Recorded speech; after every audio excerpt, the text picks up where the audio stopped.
L'entrevue du jour, une présentation de la résidence des bâtisseurs Monseigneur Deschênes à Montmagny, une résidence privée pour aînés située au cœur de Montmagny, pour vivre en toute quiétude.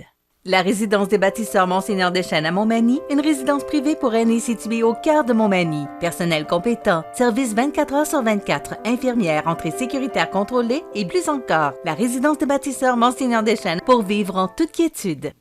Ma prochaine invitée, c'est la députée de Côte-du-Sud, Mme Marie-Ève Proulx. Marie-Ève, bonjour. Bonjour, Michel. Ça va bien? Très bien. Oui. Marie-Ève, ça fait 2 mois qu'on ne s'est pas vus. Tout à fait. Oui. Alors, on a une série de on a beaucoup de points à jaser ce matin, donc on a 20 minutes. Alors, on va essayer de pouvoir passer le plus de points possible pour le bénéfice des gens qui nous regardent. D'abord, et je ne peux pas passer à côté parce qu'ils sont venus ici quelques reprises nous rencontrer, les paramédics de Saint-Jean-Port-Joli. L'horaire de faction, le renouvellement de la convention collective, il y a un mandat de grève qui a été voté par 100% des employés des paramédics de Saint-Jean-Port-Joli. Je sais que vous avez eu une rencontre cette semaine avec les paramédics de Saint-Pamphile. Qu'en est-il des paramédics de Saint-Jean-Port-Joli? Qu'est-ce qui se passe dans ce dossier-là, Marie-Ève? Bien, merci de me poser la question. En fait, c'est un dossier qui m'interpelle beaucoup. C'est un dossier qui interpelle toute la région. J'en suis consciente. Puis de là, mon intérêt pour le dossier. Quand j'ai vu que j'avais eu plusieurs rencontres, d'ailleurs, avec c'est surtout les paramédics de Saint-Jean-Port-Joli qui nous interpellent. Mais moi, je suis en constante discussion avec les gens de l'îlet-Sud, avec les gens de même l'Apocatière. Puis, on a eu beaucoup de rencontres, mon équipe ou moi, avec les paramédics de Saint-Jean-Port-Joli, sont venus nous voir au centre d'achat, sont venus nous voir à nos bureaux récemment. On les a rencontrés formellement. Il y en a eu des rencontres. Eux autres disent qu'il n'y a pas eu de rencontre. Oui, il n'y a pas eu de rencontre. Maintenant, ça, c'est le syndicat. Ça, c'est le syndicat. Moi, quand j'ai vu qu'ils ne cessaient de nous interpeller puis qu'il n'y avait rien qui avait l'air de se régler, moi, j'ai interpellé Par Action, qui est l'employeur, puis le CIS de Chaudière-Appalaches, qui est responsable des services paramédics sur le territoire. On a fait une étude, une évaluation avec eux. Paramédic est très satisfait de notre proactivité, moi, comme députée, de pouvoir regarder qu'est-ce qu'on peut faire ensemble. Puis en ce moment, on travaille ensemble. Donc, c'est avec eux qu'on travaille en ce moment. Moi, je suis quelqu'un de constructif et de positif. Puis, j'ai eu une demande, d'ailleurs, de rencontre de l'îlet-Sud. Je suis allée Michel, mardi, rencontrer, justement, là, toute l'équipe des ambulanciers de l'îlet-Sud. On a eu une discussion très positive. Eux aussi s'attendent à avoir, par exemple, un horaire à l'heure plutôt qu'une horaire de faction à Saint-Fabien. Leur demande est tout à fait légitime. Maintenant, c'est un dossier qui est difficile à gérer, qui coûte excessivement cher. Mais sachez que mon gouvernement travaille à ce niveau-là, essayer de trouver des solutions. On n'est pas la seule région touchée par ça. Mes collègues députés et moi-même, la première, on va avoir des discussions au cours des prochains mois sur ce dossier parce qu'on trouve que ça avance pas à notre goût. Mais en ce moment, ici dans la région, moi, je suis à l'écoute des gens, puis je veux que ce dossier-là se règle une fois pour toutes. Mais je sais que mon collègue Christian Dubé à la Santé est en train de réévaluer toute la situation. Puis il faut laisser aussi au ministère de la Santé le temps de faire cette partie du travail. Bon, là, c'est important de préciser que c'est pas vous qui négociez les conventions collectives. Puis, pas du tout, pas du tout. Là. Mais quel rôle, moi, vous pouvez jouer là-dedans, Marie-Ève? Bien, en fait, le rôle que je peux jouer, c'est de faire la représentation. Puis moi, je le fais déjà depuis 3 ans. Ça fait 3 ans qu'on est interpellés dans ce dossier-là. Moi, là, Michel, ce qui m'interpelle dans ce dossier-là, c'est la sécurité des citoyens. Pour le moment, la sécurité des citoyens est quand même bien desservie. Évidemment, on veut éviter le pire. Hein? On veut pas qu'il arrive à ce qui est déjà arrivé ailleurs. Donc, évidemment, mais en ce moment, je sais qu'on est bien desservi avec Montmagny, avec Saint-Jean-Port-Joli, avec l'îlet-Sud, puis qui couvre aussi Saint-Fabien. Il y a aussi l'Apocatière. Donc, pour moi, là, je vois ce qui se passe, je comprends la situation, je fais les représentations nécessaires. Je suis encore en discussion avec des gens au bureau du premier ministre cette semaine. Donc, moi, je sais que je travaille le dossier. Donc, peu importe les menaces, l'attitude de certaines personnes dans ce dossier-là, moi, je sais que j'avance dans le dossier, que je suis proactive, puis je suis fière du travail que je fais pour la population ici de Côte-du-Sud. Bon, est-ce que ça pourrait se régler prochainement? Est-ce qu'on peut espérer? Non, bien, j'ai pas de date. J'ai pas de OK. date. C'est pas à moi de faire ça. Tu l'as dit tout à l'heure. C'est au ministre de la Santé. Donc, c'est la prérogative du ministre de la Santé. C'est son travail. Puis, je vais laisser tout ça entre ses mains. J'ai bien confiance en lui, comme beaucoup de Québécois d'ailleurs. OK. Mais on ne travaille pas que sur le renouvellement de la Convention. C'est l'horaire de faction. Parce on sait que c'est 800 000 de plus, là. C'est quand même beaucoup d'argent. C'est 1 million par Mais est-ce que c'est 800 000 pour Saint-Jean-Port-Joli et 800 000 pour Saint-Pamphile? Oui, c'est ça. C'est 800 000 par transformation pour une ambulance. OK. Fait que c'est ça. Dites-vous qu'il y en a presque, mettons, 100. Donc, ça fait 1 milliard par année de plus au budget annuel du Québec. Fait que on sait que le budget de la santé représente quand même une bonne portion du budget annuel. Là. Voilà. OK. Alors, on va suivre ça parce que c'est un dossier pour les gens qui sont concernés par ça. C'est un dossier important. Oui. Installation des places temporaires en CPE Saint-François de la Rivière-du-Sud. Oui. Moi, j'étais un peu surpris, très heureux, parce qu'on sait qu'il y aura l'agrandissement d'Enfants Bonheur à Montmagny. CPE à Montmagny. Oui. Et là, et on sait aussi que c'est une promesse du premier ministre de 37 000 places d'ici 5 ans. Oui. Et là, on offre un endroit temporaire à Saint-François de la Rivière-du-Sud. Ma question, c'est pourquoi Saint-François-de-la-Rivière-du-Sud? Il n'y avait rien de plus près pour... En fait, on est proche à Saint-François. Là. Attention, Michel, là. On est une région. Tout ne doit pas être concentré à Montmagny. Moi, j'adore ce concept où on délocalise un peu. Saint-François avait un local, a été proactif, a offert à la garderie au CPE de dire « Hey, nous, on pourrait vous accueillir. » OK, ce sont les gens de... Oui, il y a eu de la proactivité à ce niveau-là parce qu'il faut se rappeler que les 3 maires de Saint-Pierre, Saint-François, Berthier-sur-Mer ont un projet et portent un projet haut et fort là, d'un beau CPE à Saint-François. Ils ont le terrain, sont prêts à participer à la construction, sont très, très proactifs dans ce dossier-là. Et on travaille avec eux là, à obtenir ces places pour Saint-François. Il y a des familles partout sur le territoire, Michel, pas seulement qu'à Montmagny. Bon point, Puis moi, je trouve ça important. Là, moi, je suis une passionnée. Je travaille dans le développement des régions depuis plus de 25 ans. Puis c'est ça qui va faire qu'on va habiter notre région, c'est qu'il y ait des services un peu partout sur le territoire. On sait qu'à Saint-François aussi, il y a énormément d'industries. Il y a beaucoup de familles qui vont travailler vers Lévis, Québec. Donc, de pouvoir laisser leurs enfants, là, c'est stratégique qu'ils soient là. Le terrain est près de la 20, entre Saint-Pierre, Saint-François et Berthier, très bien situé. Donc, le projet à venir est intéressant. Puis là, Saint-François a été proactif à offrir cet endroit pour permettre la mise en place déjà des places qui sont là à Saint-François, qui ont été annoncées lundi matin, en attendant la construction finale qui est prévue pour 2022 de la nouvelle installation du CPE Enfants Bonheur à Montmagny. Donc, ce que je comprends, c'est que pour l'instant, c'est temporaire pour subvenir aux besoins de Montmagny, mais qu'on pourrait avoir un CPE à Saint-François de la Rivière-du-Sud d'ici quelque temps. Là. Oui, c'est en ce moment, le projet est en analyse actuellement au ministère. On devrait avoir des réponses là, au début de 2022. C'est une situation qu'on a pris très au sérieux quand on a vu là, les demandes. Hein? Puis mon collègue à la famille a allégé aussi les façons d'admettre des projets, de mieux soutenir les projets avec le 6 milliards du fédéral aussi qu'on a reçu du gouvernement Justin Trudeau. Ça nous permet aussi d'accélérer le pas. Donc, en ce moment, là, le ministère de la Famille analyse en mode accélérer des projets. Et moi, je compte bien obtenir celui de Saint-François. C'est dans les projets de 2022. Êtes-vous confiant? Je suis confiante, mais en même temps, c'est pas moi qui décide. Il faut que le projet se qualifie, il faut qu'il respecte les règles. Ça appartient aux analystes du gouvernement. Certificat de reconnaissance au personnel de soutien à domicile de Saint-Pamphile. Oui. Ça, j'ai pris connaissance de ce dossier-là sur votre page Facebook. Et je voyais que c'est votre équipe qui a été sensibilisée. Vous avez décidé de vous impliquer, votre équipe, là-dessus. Expliquez-nous exactement qu'est-ce qu'il y en a. C'est une belle histoire, ça, Michel. C'est M. Caron. C'est pour ça que j'ai été sensibilisé et je voulais vous entendre là-dessus. C'est M. Caron de Saint-Pamphile qui a interpellé mon équipe il y a quelque temps déjà, suite au décès de sa femme d'une maladie foudroyante. Elle n'a eu que 3 semaines entre le diagnostic et son décès, mais elle a été soutenue par du personnel de soutien à domicile, des gens aussi d'aide à la fin de vie, de toute l'équipe là, du CIS. Puis, elle était excessivement touchée. Puis, ce monsieur Caron-là s'est engagé auprès de sa femme à bien reconnaître ou à faire un événement pour reconnaître les gens qui avaient contribué là, à une belle fin de vie pour elle. Donc, M. Caron nous a interpellés pour voir si on pouvait reconnaître d'une certaine façon les employés du soutien à domicile. Donc, on a reconnu toutes les infirmières, les intervenants qui ont accompagné M. Caron et sa femme. Puis c'est important de parler de ces gens-là qui travaillent au quotidien avec des gens très malades, qui ont des besoins particuliers.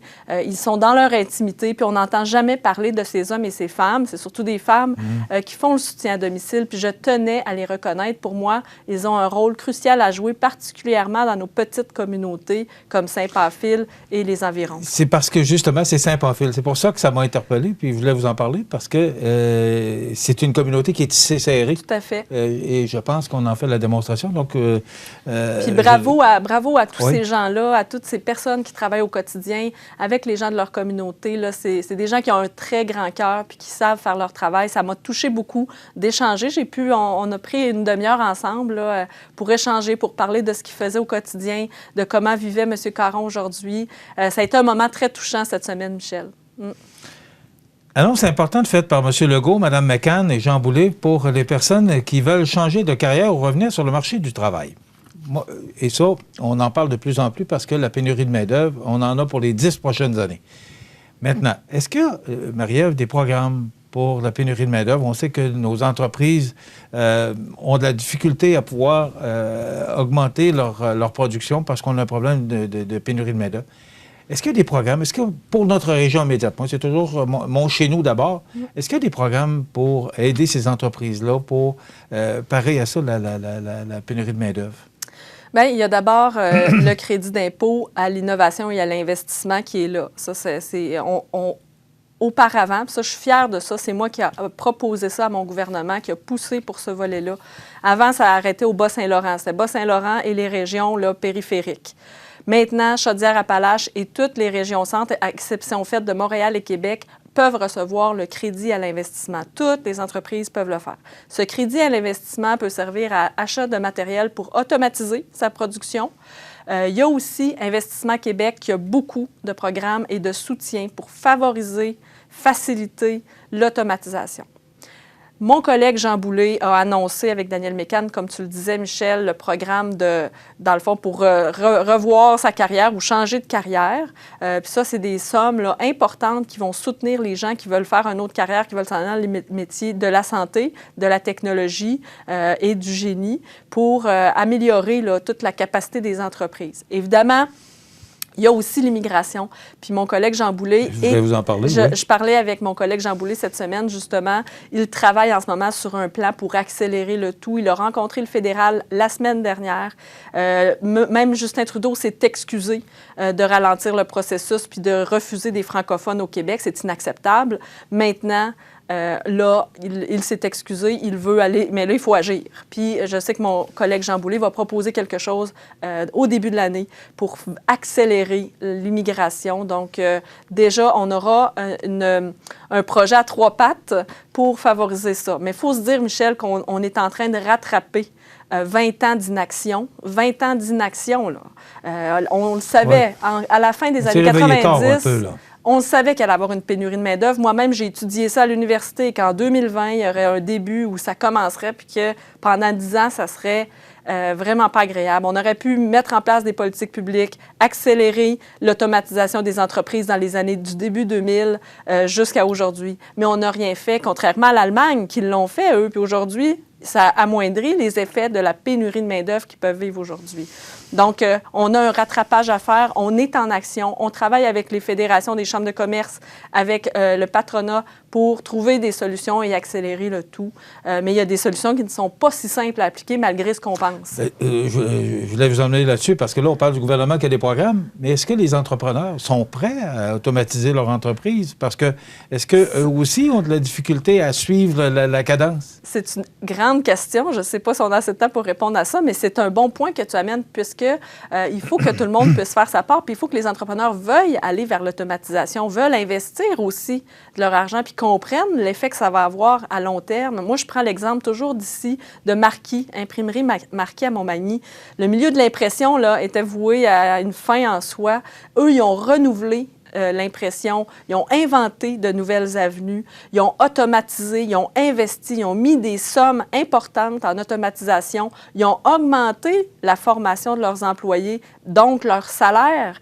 Puis ça aussi, ça fait un impact direct parce qu'on augmente les salaires automatiquement puisqu'on a automatisé. C'est pas juste l'automatisation, là. Il y a d'autres facteurs qui peuvent influencer. Tout doit être. Puis il y a tout comment on traite nos employés aussi. Ça aussi, là, des programmes importants d'assurance collective, de soutien, tout ça, là, ça fait une différence. Puis il y a de plus en plus d'entreprises qui prennent ce virage-là avec des cadeaux, des fêtes de plus en plus familiales.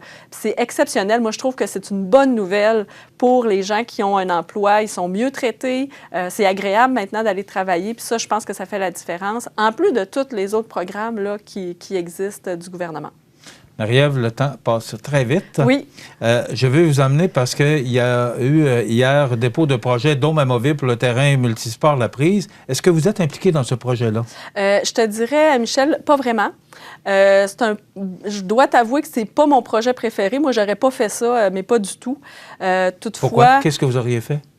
En ce moment, il y a un projet sur la table, je pense, qui suscite l'unanimité, celui du complexe sportif. Je pense qu'il faut miser là-dessus. Le projet doit être au cœur de toutes les priorités. Tout le temps qu'on a pris pour faire le projet, bien, on ne l'a pas mis sur celui du complexe qui n'avance pas actuellement. Donc, il faut que celui-là avance. Moi, j'y crois.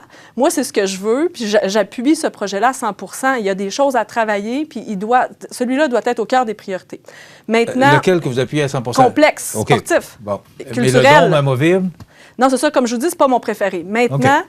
Moi, ce que je me demande, c'est est-ce que la population a été consultée? Si la population appuie ce projet-là, moi, c'est sûr que je vais être en arrière de ce projet-là. T'sais, même si ce n'est pas mon préféré, c'est pas grave. Il faut que la population appuie ce projet-là. Puis ça, je ne sais pas si la population appuie.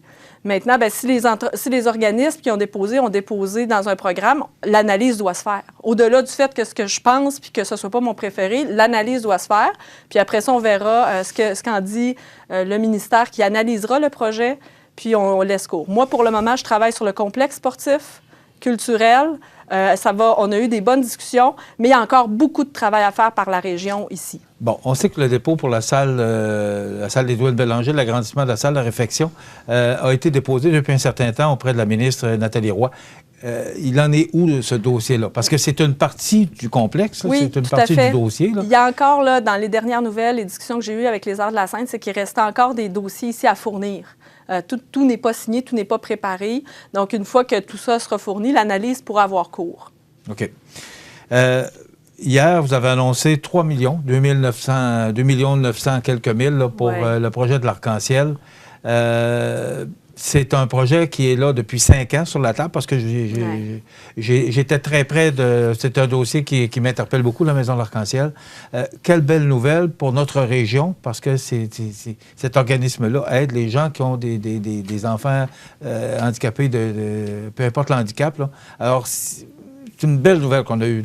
Ça fait du bien, vous sentez des bonnes nouvelles de Stacy. Oui, ça fait du bien. Puis surtout pour l'Arc-en-Ciel, là, ça va être 17 places de plus qu'on pourra permettre aux gens de la région pour répit et hébergement. Ce n'est pas rien. Ce sont des sommes qui étaient bloquées à la Société d'habitation du Québec. Notre gouvernement a favorisé, facilité là, à faire en sorte que les projets sortent une fois pour toutes. Puis ça en fait partie. Moi, je suis très fière que ce projet-là, il y en a un autre aussi dans la région là, qui a été financé. Je suis très fière que ces projets-là puissent voir le jour ici, chez nous, pour les personnes qui en ont réellement besoin. Il y a des retards au Québec en matière de logements sociaux, de soutien à l'hébergement, comme on voit là, pour des gens qui ont des besoins particuliers. Donc, ce n'est qu'un début pour nous. Préparez vos projets, ceux qui en ont. Là, je le dis à tout le monde, en logement social, on va avoir de nouvelles façons de faire dans les prochains mois qui seront annoncées. Puis c'est très positif, puis on a intérêt à se positionner aussi à ce niveau-là dans la région. Je veux vous emmener parce que José Soucy en a parlé dans le bulletin de nouvelles ce matin, les drapeaux. Oui. Entre autres, celui de Berthier-sur-Mer qui est en lambeaux puis il est pris dans un arbre adjacent au mât. À l'école Cazot aussi, même sur le mât de la commission scolaire. Et il n'y a pas de drapeau sur les bureaux de la Sûreté du Québec. Vous en pensez quoi? Gros malaise. Gros malaise. Pour moi, c'est une fierté d'avoir des établissements publics comme les services de police, les écoles, le système de santé. Donc, c'est une responsabilité collective d'avoir des drapeaux, de les mettre fièrement. Si vous comparez avec, par exemple, le drapeau canadien, il y a toujours, dans toutes les institutions canadiennes, le drapeau est toujours impeccable. Ça doit être la même chose et encore plus pour le Québec, à mon avis. On doit faire attention à nos drapeaux. Le centre de service scolaire, dans ce cas-là, a une responsabilité. Les directions d'école ont le devoir aussi d'interpeller. Moi, j'ai eu des appels de l'école de Berthier-sur-Mer pour dire « On peut-tu avoir des drapeaux, Madame la députée? » J'ai dit non, la responsabilité appartient au centre de service scolaire, mais moi, je vous en donne un si vous en voulez un. Là. Mais le centre de service scolaire a le devoir de fournir des drapeaux de haut niveau, de qualité, puis s'ils sont brisés, de les enlever pour les remplacer au plus vite. Il en va de notre représentation, de notre fierté, de notre sentiment d'appartenir au Québec. C'est important. Maria, vous voudrez quelques secondes pour faire vos vœux à notre auditoire. Bien, à tous les auditeurs, citoyens de Montmagny, de Lillet, de Kamouraska, je tiens à vous souhaiter de très joyeuses fêtes. On vit une situation, encore une fois, cette année particulière qui va vite, mais passez du temps avec vos proches, avec les gens autour de vous. Restez prudents malgré tout, mais prenez du bon temps en famille, c'est important. Ça sera un plaisir d'être avec vous en 2022 pour la suite, pour développer notre région, puis pour bien vous représenter à l'Assemblée nationale. Joyeuses fêtes à tout le monde. Joyeuses fêtes à vous. Joyeuses fêtes, Michel. Toute votre famille.